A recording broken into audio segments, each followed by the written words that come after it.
Are you an extrovert? Is your child more of an introvert? Are you a nighthawk, while your child is an early riser?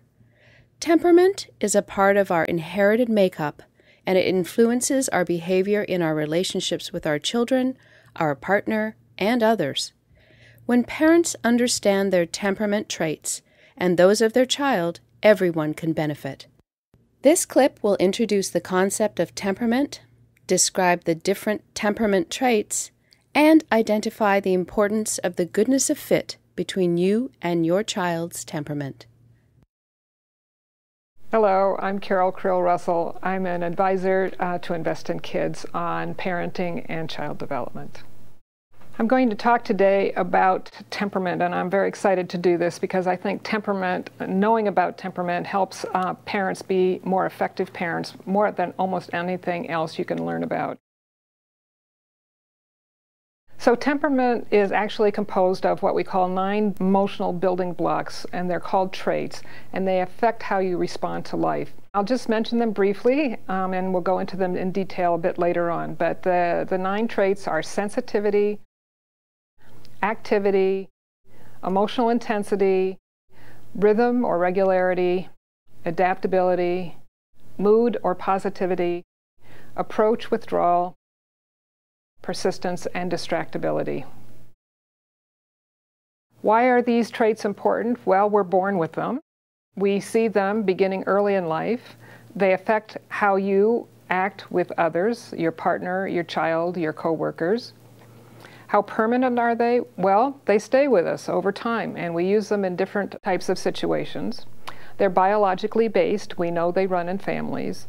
No single gene causes these traits, and scientists think they won't probably find an actual single gene for them. These tendencies are turning out to be not simple, but complicated, and they are genetically related tendencies, not destiny. You won't keep these throughout your life without change. They can be changed, but they are genetically related. These traits are better at predicting what you will not become rather than what you will become.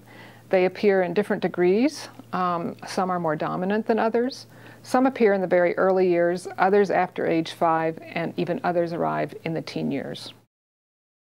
So it's important to learn about temperament because you have temperament, your partner has temperament, your baby has temperament, and knowing our temperament helps us understand ourselves and others and to parent more effectively. Now we're going to talk in more detail about the temperament traits. What do the high and low versions of these traits look like and feel like in a young child? When it comes to activity, there are 2 types. There's the low activity child who is laid back, content to watch others be active around him or her.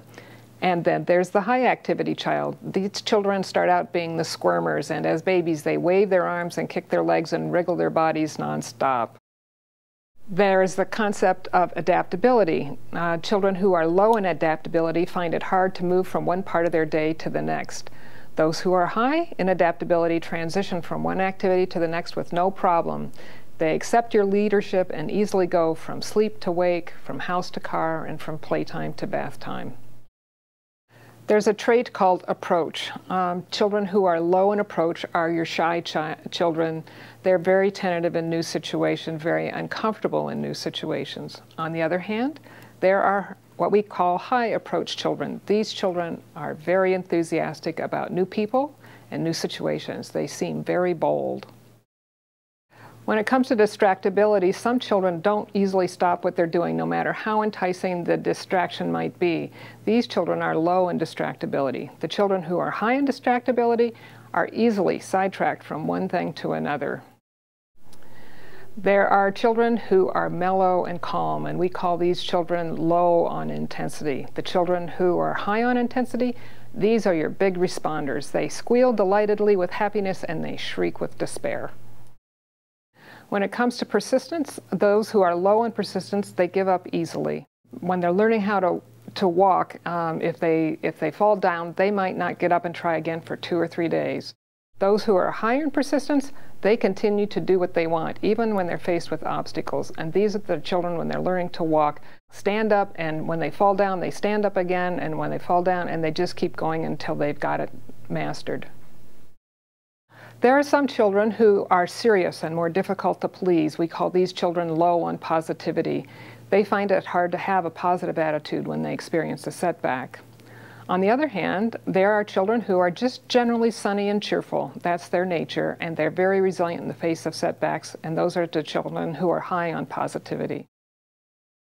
When it comes to regularity, there are some children who it's very difficult to predict when they're going to be hungry or tired, and they are low on regularity. On the other hand, there are some children who seem to have internal clocks that keep them on a predictable schedule, and they don't like to deviate. When it comes to sensitivity, there are some children who are just blissfully unaware of things that bother others, and they don't easily pick up on interpersonal signals.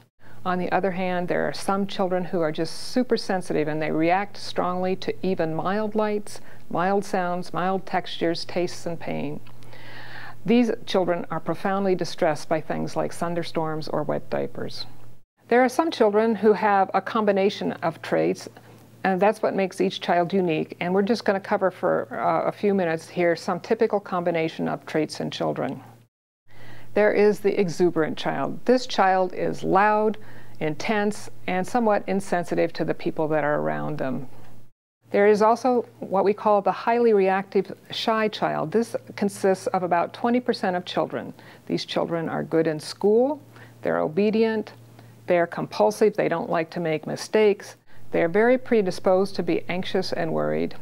But their teen years are not very bad because they're very afraid of making a mistake and they don't test the limits. On the other hand, there's what's been called the Teflon child. This child is really easy to get along with. Nothing seems to faze them. And parents don't tend to give them very much in terms of setting limits. But in the teen years, because they are not used to taking parental advice, it just bounces off them during their teen years, and they're more reckless and cause their parents more worry. One of the things that you might want to do is to fill out the temperament worksheet. And actually, if you're in a couple relationship, your partner should fill it out as well. This temperament worksheet will take you through each of the 9 traits and ask you to rate your child from 1 to 10 as to whether you think your child is high or low in each of the 9 temperament traits. Then you can compare your answers with your partner, and then together you can see what kind of a child you think you have. Goodness of fit is the phrase that is used to describe either the match or the mismatch of temperament traits between 2 members of the family. There are 3 people in the family, so there are 3 temperaments. There's mom's, dad's, and child's. And for parents, it's important to know yourself and what kind of temperament you have. And then one way to do that is to take the Goodness of Fit worksheet and complete it separately. Mom fills it out separately from dad, and it takes you through and asks you for each of the 9 temperament traits where you would rate yourself and where you would rate your partner. So you would do it, your partner would do it, and then you would get together and compare, and you'd see how closely you are on all of those 9 traits and where you're far apart. And maybe it's a really good discussion to have. Some typical Goodness of Fit challenges to parenting as a teen come when mom and child fit well together, but dad doesn't, or when dad and child fit well together, but mother doesn't, or when mom and dad fit well together, but the child doesn't. Parents label children difficult or easy, and this is partly subjective. Some traits are just easy for us to accept, and others are not. Interestingly, the ones that are easy for us to accept may not be easy for others to accept. So, for instance, if you take your child to the grandparents, some of the things that are easy for you to accept in your child may not be so easy for the grandparents to accept. And then gender gets mixed up in this too. So if you have a highly active child and your child is a girl, it may be viewed more negatively than if you have a highly active child and your child is a boy. But whether you label your child as difficult or easy is also partly objective.